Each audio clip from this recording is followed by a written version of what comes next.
अनुपमा और अनुज के मिलने की संभावनाएं बार बार आती रहती है और बार बार वो संभावनाएं पंख लगाकर उड़ भी जाती है। एक बार फिर संभावना बढ़ गई है। कैसे? चलिए हम आपको बताते हैं आज के हमारे इस वीडियो में। नमस्कार, मैं हूं संदीप पंड्या और आप देख रहे हैं मेरा चैनल सीरियल और संदीप। आप सभी का स्वागत है। अभी तक आप लोगों ने मेरे चैनल को सब्सक्राइब नहीं किया है तो कृपया सब्सक्राइब कर लीजिए ना, बेल आइकन को दबा दीजिए ना, ताकि क्या है आपको हमारे वीडियो के नोटिफिकेशंस मिलते रहेंगे और आप सीरियल के मजेदार टर्न्स और ट्विस्ट के बारे में जानकारी हासिल करते रहेंगे। अनुपमा आग लगने के बाद वो पहुंच गई है दीपू के घर। दीपू अपने हाथों से उठाकर अनुपमा को अपने घर ले गया और जैसे ही सवेरा हुआ अनुपमा ने आंख खोली तो अपने आप को अनजान जगह पर पाया। वैसे खड़ा होने की कोशिश की उसने, लेकिन चक्कर खाकर गिरने ही वाली थी कि वहां बीजी आ गई संभालने के लिए। और फिर बीजी ने बताया कि भाई ये अपना ही घर है, अपना ही समझो, कुछ दिनों के लिए यहीं रहो। अनुपमा ना करती रही, लेकिन बीजी की बात को ना माने तो भी गलत है ना। दीपू भी आ गया अनुपमा का बैग लेके और अनुपमा बैग में अपने बच्चों की तस्वीर को सलामत देकर एक बार फिर रोने लग गई। कितने आंसू बहाए अनुपमा ने अपने बच्चों के लिए, लेकिन बच्चे हैं कि ना अनुपमा को याद करते हैं ना उनकी बात को याद करते हैं। अब देखो तोशु, उसको देखकर कोई बोलेगा कि वो अनुपमा का बेटा है? अनुपमा ने उसको कितना डांटा होगा, कितना समझाया होगा, 15 पन्नों का भाषण उसको सुनाया होगा, लेकिन एक शब्द भी उसने दिमाग में नहीं उतारा। तभी तो कैसी बदतमीजी कर रहा है। और तो और बदतमीजी तो छोड़ो, वो घर में कैसे रह रहा है वो देखो। मतलब पॉपकॉर्न यहाँ डाल के कौन खाता है ऐसे करके, और साथ में गेम खेल रहा है और इधर पिज्जा पड़ा है, इधर बियर का बॉटल पड़ा है, नहीं जाने कैसा घर रखा है गंदा। और ये सब देखकर बेचारी किंजल जो है वो परेशान हो गई और किंजल का और उसके साथ झगड़ा हो गया। ऐसा झगड़ा कि पूछो मत। और ये झगड़ा देख के उनकी बेटी परी त्रस्त हो गई। उसने तो धमकी दे दी इस बार तो कि रोज रोज की लड़ाई, रोज रोज का झगड़ा, अगर ऐसे ही लड़ते रहोगे, झगड़ते रहोगे तो मैं दादी के पास चली जाऊंगी। पति क्यों? जैसे ही परी ने ये बोला, कुत्ते की तरह कान खड़े हो गए। किसके? तोशु के। क्योंकि उसने तो किंजल को मना किया था कि मां से मिलना मत। लेकिन अब तोशु को पता चल गया कि किंजल मां से मिलकर आई है परी के साथ, तो इस बात को लेकर फिर से लड़ने लगे। हालांकि किंजल ने बोल दिया है कि तुम अपनी मां से मुंह फेर सकते हो, लेकिन मैं नहीं। वो भले मेरी सास है, लेकिन वो मेरी मां से भी ज्यादा है, मैं तो मिलूंगी। मुझे लगता है कि अनुपमा के मिलने के चक्कर में इन दोनों का डिवोर्स ना हो जाए। वैसे हो ही जाएगा तो क्या फर्क है, ऐसे लड़ने झगड़ने से तो अच्छा है कि दोनों अपने अपने रास्ते रहे। और अगर तोशु अकेला रहेगा नहीं तो समझ में आएगा कि अमेरिका में रहना कोई आसान बात नहीं है, और वो भी बिना काम काज के। तो शायद उस बहाने वो सुधर जाए। लेकिन नहीं सुधरेगी ये पाखी। पाखी भी वैसी ही है। उसको भी अनुपमा ने कितना डांटा होगा, कितना भाषण सुनाया होगा, लेकिन वो भी कभी सुधरी नहीं, बिल्कुल अपने पापा पर गई है। कुत्ते की पूंछ टेढ़ी टेढ़ी कभी सीधी नहीं होती, वैसे ही पाखी। अब तक तो उसको टीटू सुहाता नहीं था, मुंह चिढ़ाती थी टीटू और डिम्पी को साथ में देखकर। और अब देखो टीटू के पीछे लट्टू हो रही है।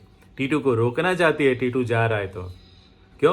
क्योंकि उसको अपने बिजनेस में उसको उसका फ़ायदा लेना है, उसके नाम का, उसके स्टारडम का, उसको वो जो सोशल मीडिया इन्फ्लुएंसर है तो उसका फ़ायदा तो उठाना पड़ेगा ना। लेकिन टीटू ने तो मना कर दिया। हालांकि टीटू ने साफ मना नहीं किया, लेकिन उसके चेहरे से लग रहा था कि उसकी बिल्कुल इच्छा नहीं है। तो पाखी ने डिम्पी को बोला कि इसको समझाओ जरा, रोको। डिम्पी ने बोल दिया कि नहीं, उसका जाना ही सही है। और टीटू जाते जाते वनराज से थैंक यू बोल के गया और साथ ही साथ कुछ ऐसा भी बोल दिया कि वनराज का गुस्सा फिर से बढ़ गया है। हे भगवान, वनराज भी कभी सुधरने वालों में से है नहीं। लेकिन माही देखो कितनी स्वीट है। बा का सर दबा रही है, पैर दबाने का भी ऑफर दे रही है। अभी से सेवा का गुण है उसके अंदर। लगता है काव्या ने अनुपमा के सारे भाषण रिकॉर्ड करके अपनी बेटी को सुनाए हैं और वो बात बेटी ने अच्छी तरह से दिमाग में उतार ली है, तभी तो वो इतनी सेवा भावी है। अब ये सब देखकर काव्या को लग रहा है कि आज नहीं तो कल मेरी बेटी सबका दिल जीत लेगी, वनराज का भी। लेकिन वनराज का दिल इतना जल्दी पिघलेगा, इस बात की संभावना बहुत कम है।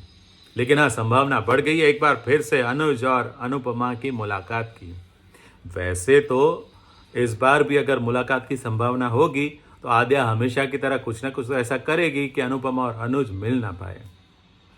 क्योंकि उसने श्रुति को बोल दिया ना कि भाई हमारी जो माँ थी, अनुपमा थी, वो ऐसी थी वैसी थी, मुझे मतलब प्रेफरेंस नहीं दे रही थी, उनको अपने बच्चे ही ज़्यादा पसंद थे वगैरह वगैरह। जो उसके दिल की बात है उसने श्रुति को बता दी। हालांकि श्रुति भी चिंता में थी अनुपमा का नाम अनुज के मुंह से सुनकर, लेकिन उसने आद्या को बोल दिया कि यहाँ पुराना प्यार भुलाना इतना आसान नहीं होता है, स्वाभाविक बात है।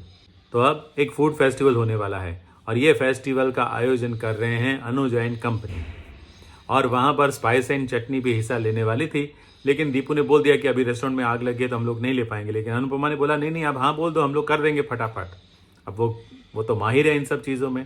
तो अनुपमा के कहने पर उन्होंने हाँ बोल दिया है और अनुज को ये बात पता चली है।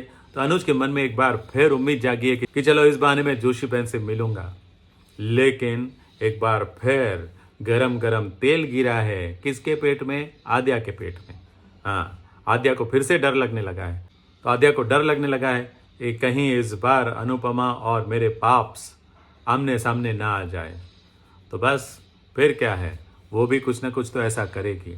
लेकिन जहाँ तक हमने सुना है, कुछ लोग ये कह रहे हैं, ऐसी खबरें आ रही है कि अनुपमा और अनुज की मुलाकात 28 तारीख को होगी तो सही, लेकिन शायद अनुपमा जो है वो श्रुति को भी साथ देकर समझ जाएगी कि श्रुति और अनुज की सगाई हुई है और आद्या मेरी बेटी है, ये सब कुछ वो समझ जाएगी। लेकिन फिर भी वो बिहेव ऐसे करेगी, या तो फिर वो दीपू के प्रपोजल को एक्सेप्ट कर लेगी इसलिए ताकि श्रुति और अनुज शादी कर सके। हाँ, महान तो वो है ही, तो और ज़्यादा महान बनने की कोशिश करेगी अनुपमा, ऐसा अनुमान है। आपको क्या लगता है, ऐसा कुछ हो सकता है? ऐसी संभावना है? आप हमें कमेंट में बताइए कि आपको क्या लगता है कि अनुज और अनुपमा की मुलाकात में क्या ट्विस्ट आ सकता है, उनकी लाइफ में अब क्या ट्विस्ट आना है। आपके कमेंट पढ़ने में बड़ा मज़ा आता है, बहुत अच्छा लगता है। यकीन हो जाता है ना कि आप लोग देखते हैं और पसंद भी करते हैं और उस पर चर्चा भी करते हैं, ये जानकर बहुत अच्छा लगता है। आज का ये वीडियो अच्छा लगा ना? अच्छा लगा तो लाइक कीजिए, शेयर कीजिए अपने दोस्तों के साथ, और हाँ, सब्सक्राइब करना मत भूलिएगा। जय श्री कृष्ण।